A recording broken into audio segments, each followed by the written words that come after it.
Good morning, agile people out there in the world.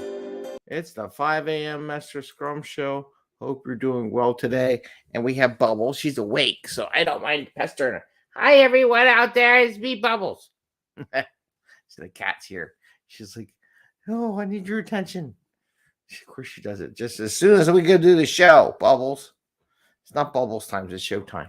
Hey, good morning, everyone. It's 5 a.m. Mester Scrum Show. I am Greg Mester, Scrum Master and Agile Coach. And today we're going to continue our part 2 or a 4-part series related to systematic bias. And how do you deal with it? How's the Scrum Master help work on that? It's all based on a comment we got the other day, one of our shows. Let's see, it shows. Okay, go. Feluso Ambrose said, what can Scrum Masters do to tame systematic racism, gender, accent bias as it sometimes impacts planning? And today I'm going to cover Daily Scrum. What do you do about Daily Scrum? Because you need to do all these things to help combat this thing. I mean, unless it's really blatant, like I said, this story the other day where I had a fellow engineer back in the 90s thought women shouldn't be engineers and should be home. And I basically told him to go F off and straighten his, I was like, I told him he was nuts. And I actually enjoy the diversity, to be honest with you. I don't understand the whole thing about not having that diversity in a team because it brings so much flavor and different angles. And the diversity is everything from nationality to accent. Sometimes I have an accent. My wife says when I go to Maryland to visit family, it's been a while because my grandfather died years ago. She says, I couldn't understand a word you said because your accent went crazy. So how do we as Scrum Masters help mitigate these problems that occur? Because we're in it every day, right? We're as Agile coaches are mostly Scrum Masters. Agile coaches aren't in it every day, but I've dealt with it and I've developed different ways of dealing with it. So we'll go over that today. And it's 5 a.m. Mester Scrum Show where we talk Scrum and Agile in a very practical and tactical way so that we can bring value to the customer, because having a systematic bias is not going to help you bring more value to the customer. And we want to have fun. And if everyone's on pins and needles, not going to really have a lot of fun.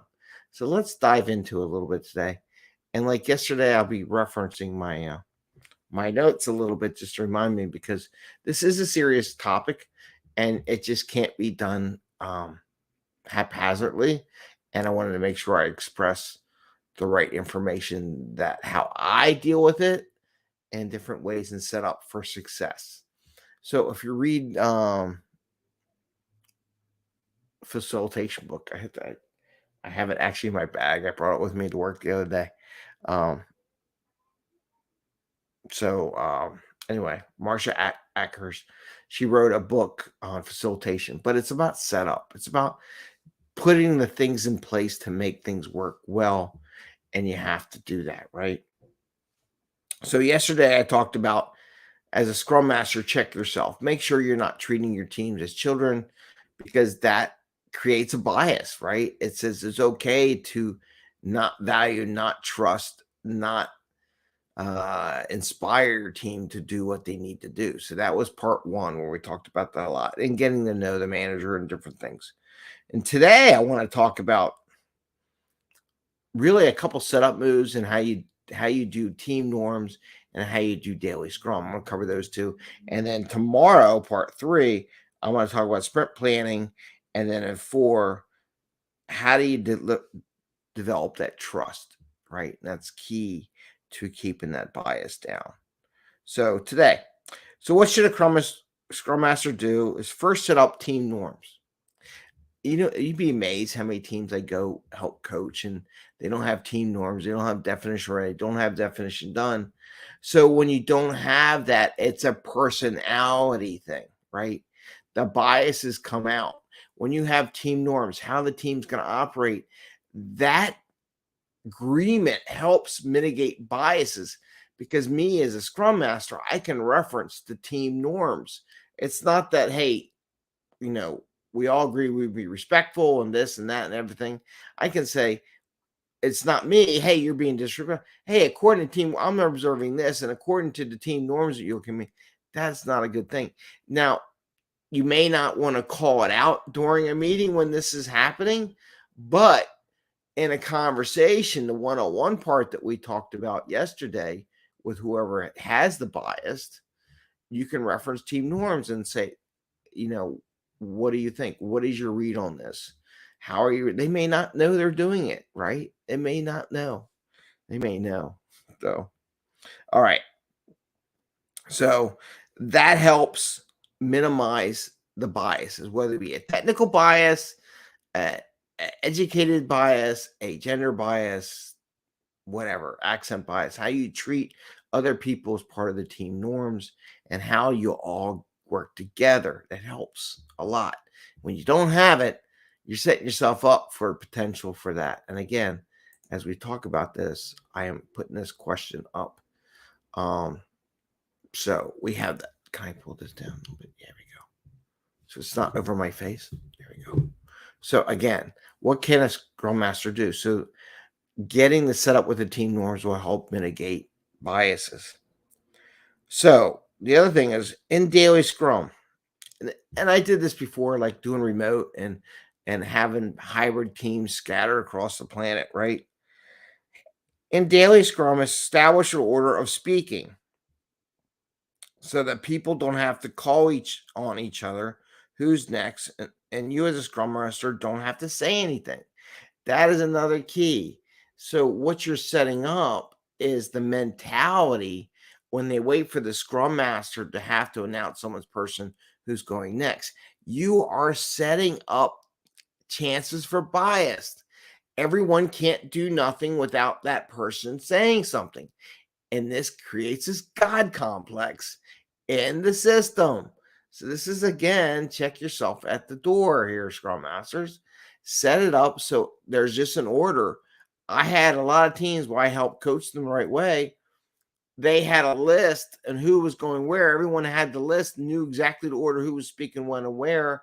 Scrum Master, what do I do? Well, it's not your job to call everyone's name out in the meeting, right? They're not waiting upon you to do what they do, because when you establish that mentality, now they're waiting on a senior tech or someone who has the biased, right? Not blaming all senior techs, but typically that's what happens because they don't respect something or other people to run the show, right? You establish, well, we can't do nothing without so and so saying, which then this bias kicks in and causes problems, right? So by establishing a order of speaking, it helps mitigate that bias, because now it is what it is. It's not me because you're my favorite. I'm calling you out. Well, hey, Greg, what did you? You do a lot of good stuff. Why don't you go talk? So it eliminates that thing. It is just a name and order, and they interact. So also in daily Scrum, do you ask questions after each and every person in the team speaks? So as you're going through daily Scrum, do you think as Scrum Master, your job is to interrogate the person who's speaking during daily Scrum? It's not. Most daily Scrums, I never said a word, right? Until the end, and I'll talk about that in a second.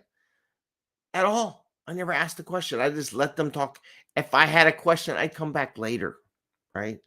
So if you're asking questions, you're interrogating everyone, they will think that's the way they should operate in these meetings. So think about that a little bit, right?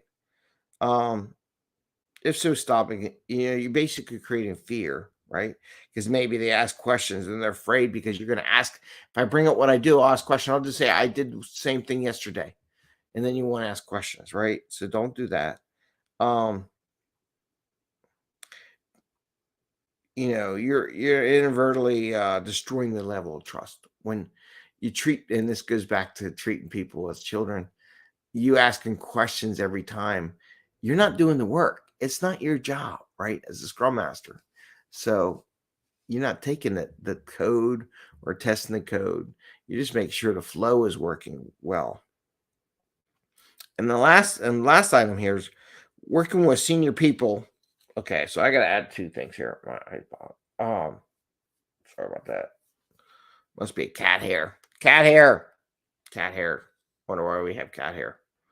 Um, I want to ask one thing, other thing about priorities.